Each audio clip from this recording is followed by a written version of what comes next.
So how fast people evaluate your website has changed. 10 years ago it was 6 seconds. 5 years ago it was 3 seconds. 1 year ago it was 1 second. Today's gurus believe it's under 1 second now. And marketing methodology says a website with images and videos retains visitor interest much more. Video is really here to stay. We now have Jetson cartoon-like video phones that are going on sale, and we're even seeing the promotion of TV video cameras. For any folks who feel that their industry is exempt from video media promotion, let's take a look at the statistical information on using video for online marketing. The 2011 online video statistics from about April show many different things, and here's some of that. Expenditure revealed that about 85% of Americans were watching online video content via smartphones, laptops, and televisions. ComScore's March 2011 online video rankings showed that the total U.S. internet audience engaged more than 5.7 billion online video content viewing sessions in March of 2011, and Americans also viewed 4.3 billion online video ads. According to Search Engine Journal, 85% of internet users in the United States view online videos, and about 42% of online marketers were already making videos to accommodate these users. So the question is, where are you with your business?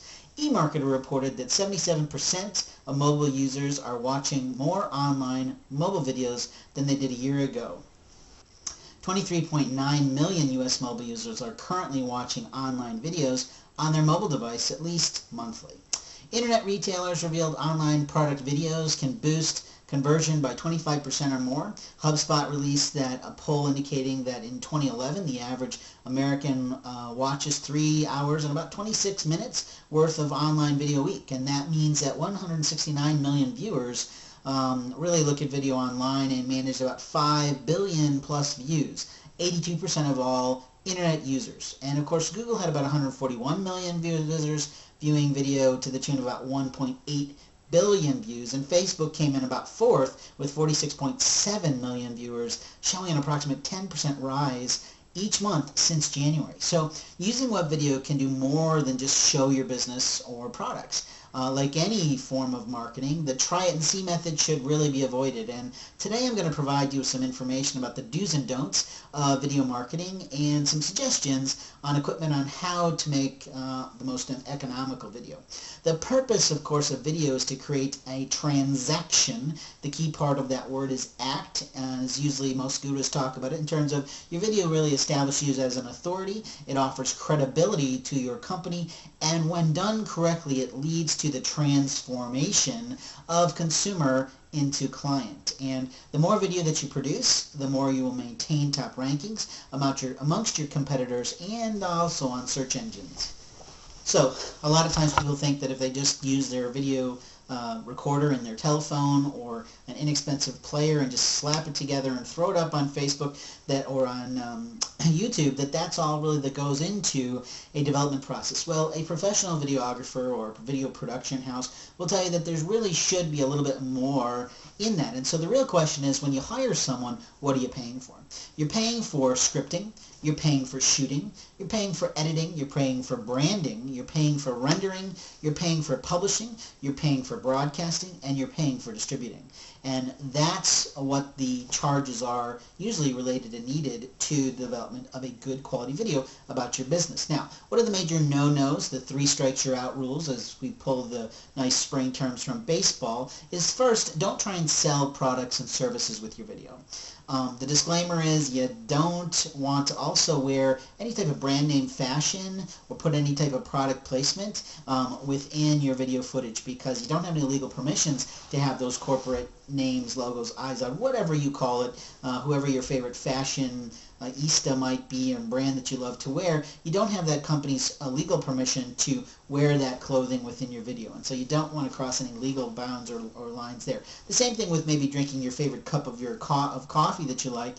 You want to always change that into its own regular mug, because you really don't want to be looking like that company is endorsing you in some way or creating any type of legal issue. So that's just kind of a common disclaimer. Now, the second thing is you don't go for the technical wow factor. That used to work maybe 5 years ago when people were really, amazed at fancy schmancy videos, but the reality is people are really interested in a little bit more authentic interaction. They want to feel like they're sitting with you, and especially if they're viewing from home, you're going into their home. So you want to be a little bit more casual, a little bit more easygoing. And then the third most important piece of the major no-nos is please don't edit the video yourself. Two reasons for this. One, narcissism. We often think what makes us look good actually doesn't make us look good to another person at all.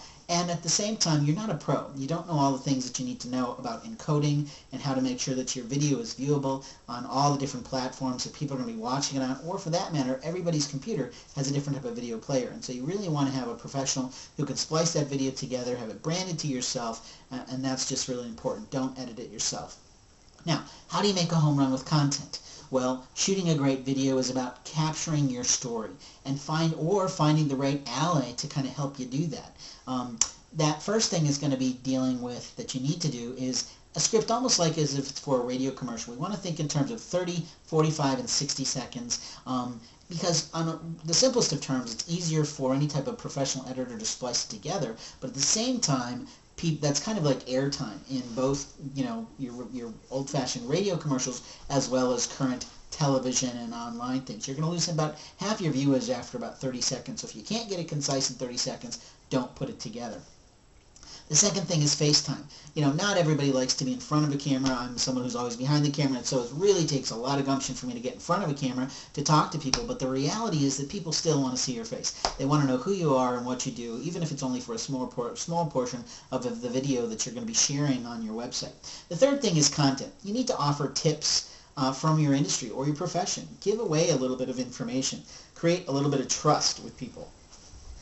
Now, what are some helpful hints if you're going to shoot your own footage? And a little bit later, I'll give you hints about what's the right kind of equipment to buy so that you are preparing the right kind of video to give to a professional editor if you really want to do some of the things yourself and be a little bit more homegrown.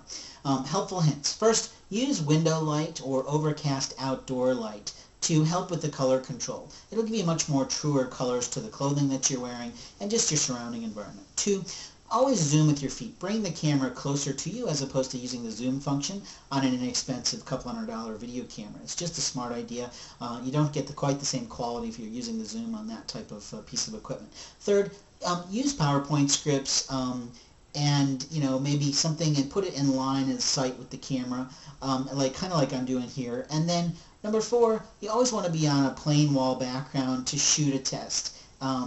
And also to shoot the video footage. And the reason for that is that you want to know that your clothing, your hair, and everything stands apart from whatever's going on behind you. Also, it makes it a lot easier for doing any type of titling that might be put onto the footage. Now, the last piece, of course, is you really want to think about in terms of solid fashions and contrasted background for the reason that it'll make the video footage a lot less timeless, and meaning it will last a lot longer and you can keep it out online and won't be related to the fashion of the day. At the same time, it just creates a much crisper image off your background, and so that's just really important to know.